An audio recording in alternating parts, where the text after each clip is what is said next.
Hello everyone, welcome to our YouTube channel everyday life. आज की हमारी रोचक और उपयोगी जानकारी है difference between noodle and rice noodle. ये दोनों ही नूडल के प्रकार हैं जो आज विश्व भर में प्रसिद्ध हैं। तो चलिए शुरू करते हैं।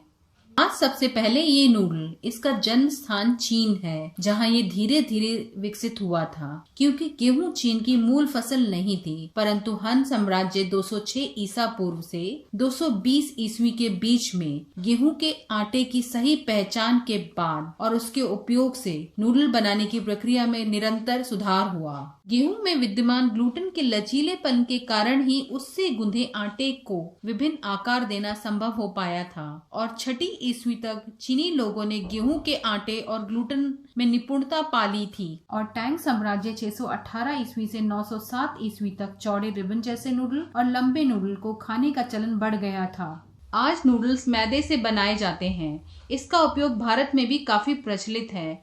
नूडल्स और स्पगेटी के अंतर के विषय में जानने के लिए आप हमारा वीडियो, जिसका लिंक डिस्क्रिप्शन बॉक्स में है, देख सकते हैं। इस नूडल से कोई भी व्यंजन बनाने से पूर्व इसे उबाल कर गलाया जाता है। फिर इसे सूप, सलाद, अनेकों सॉस इत्यादि में उपयोग कर परोसा जाता है। यहाँ ये सबसे अधिक सब्जियों के साथ सूखे रूप यानी स्टर फ्राई तरीके से बने चाउमीन में ही सबसे अधिक प्रचलित है। नूडल हर किराना दुकान में उपलब्ध है। इस 150 ग्राम पैकेट का मूल्य 30 रुपए है। इसके समाप्त होने की अवधि 18 महीने है। इसको आप अच्छे से बंद होने वाले डब्बे में नमी, गर्मी और रोशनी से दूर संभाल कर रखें। यदि आप उबले नूडल को फ्रिज में रखना चाहते हैं तो उसे भी अच्छे से बंद होने वाले डब्बे में संभाल कर रखें।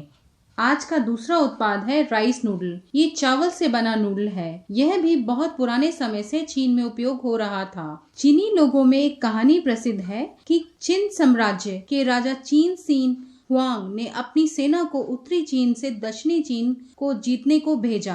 क्योंकि उस समय दक्षिण चीन में गेहूं की पैदावार नहीं थी, वह सिर्फ धान की ही खेती होती थी। उस समय सैनिकों को अपने भोजन में आटे वाले नूडल का अभाव खटक रहा था। तब एक बुद्धिमान रसोइये ने चावल के आटे से नूडल बनाने का असफल प्रयास किया। बाद में उसने एक छेद वाली ओखली बनाई, जिसमें उसने चावलों को गीला पीस कर गूंदे आटे जैसा रूप दिया। फिर उसने छेद से चावलों के पेस्ट को नीचे रखे गर्म पानी के बड़े बर्तन में धकेल दिया और इस तरह चावलों से नूडल बनने का आरंभ हुआ। वह चावल के नूडल दिखने में आटे के नूडल जैसे ही थे, जिसे सैनिकों ने बड़ी प्रसन्नता से स्वीकार कर लिया था। और धीरे धीरे ये राइस नूडल दक्षिण पूर्वी एशियन देशों Vietnam, Thailand, Singapore, Hong Kong, Indonesia, Malaysia, Philippines आदि देशों में भी प्रसिद्ध हो गए। ये पतले, मोटे तथा भिन्न भिन्न मोटाई में उपलब्ध रहते हैं। इन सभी देशों में इन्हें अलग अलग स्थानीय नामों से जाना जाता है।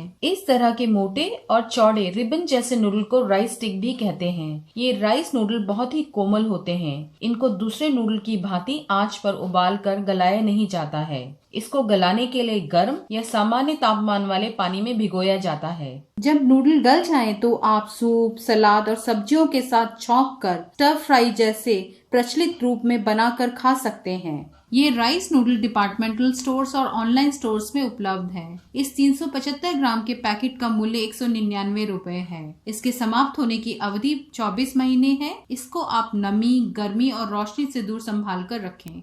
यह है दोनों नूडल्स का नरम रूप। नूडल से कोई भी पकवान बनाने का यह पहला चरण है। यहाँ आप इनका रंग और स्वरूप देख सकते हैं। ये राइस नूडल थोड़े चमकीले सफेद हैं।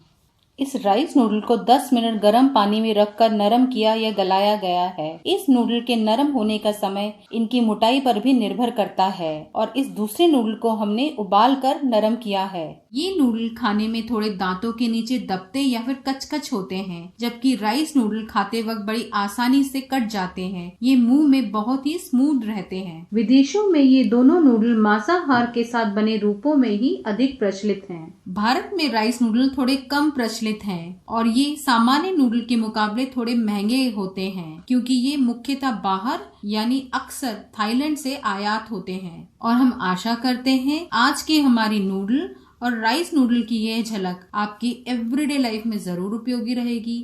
Thanks for watching and keep enjoying our everyday life.